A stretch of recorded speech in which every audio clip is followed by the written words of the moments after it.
There's a kind of touch that hurts without leaving a mark. And there's a kind of silence that screams louder than any argument. If you're an older man, someone who's lived long enough to carry scars, relationships that didn't work out, and you still think you know everything about how to treat a woman, I need you to stop for 3 minutes and really listen to this, because what I'm about to tell you could completely change the way you connect with women from now on. Most men believe that maturing means gaining more experience. More partners, more stories, more certainty about what works. But the truth nobody tells you is that age is not the same thing as emotional maturity. There are 60-year-old men who still touch a woman the same way they did at 20, with rush, with possession, expecting her body to respond exactly the way his needs demand. And that's exactly where the problem begins. A woman is not territory to be conquered. She's an entire universe carrying stories, wounds, fears, and desires that even she often can't fully explain. Before touching a woman, a man who is truly matured understands one fundamental thing. Physical touch is the last step of connection, not the first.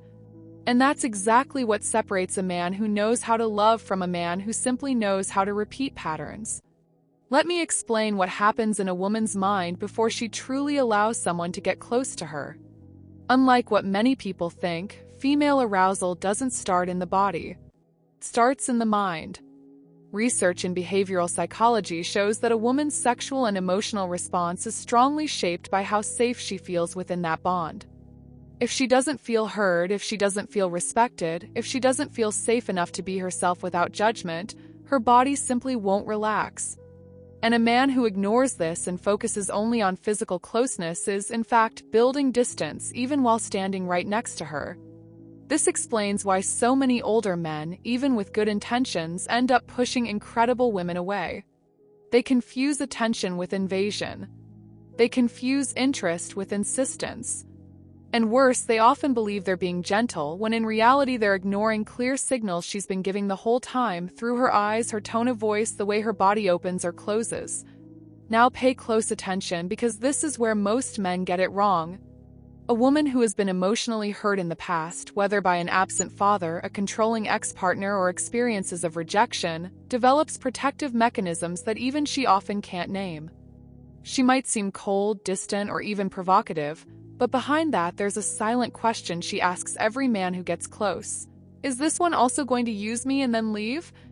That's exactly why touch needs to be preceded by presence. Real presence. Not the kind of presence where he's holding his phone while pretending to listen. Not the presence that only shows up when he wants something.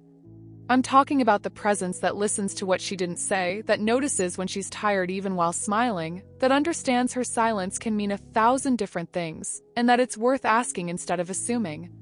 Older men, especially those who've been through worn-down marriages or relationships that ended badly, often carry an unconscious urgency.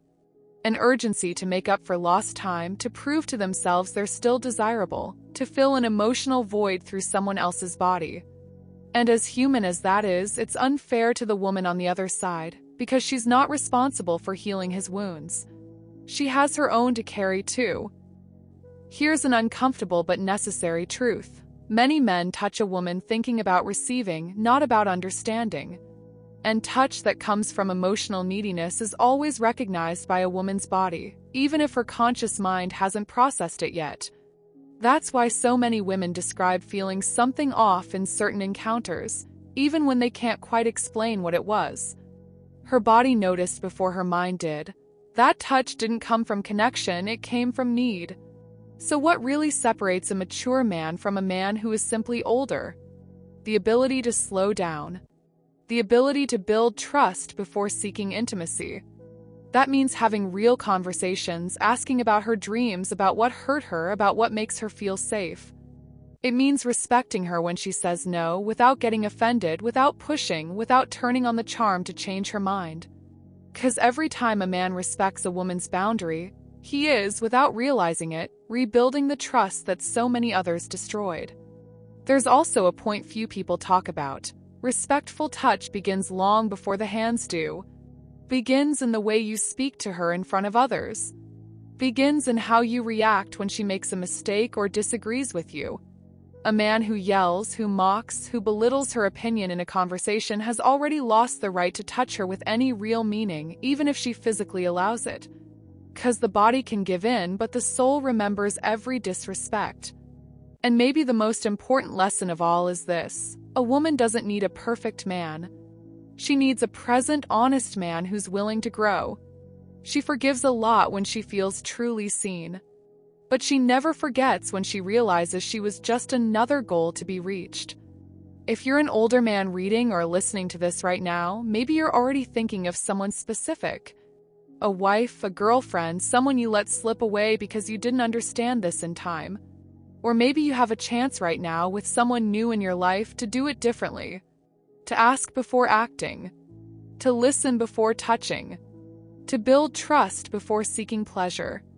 Because at the end of the day, the most powerful touch that exists isn't the one that awakens the body. It's the one that makes a woman feel, maybe for the first time in a long time, that she has finally found someone who sees beyond the surface. And if this video made you reflect on any relationship in your life, maybe it's time to change the way you approach the people you love.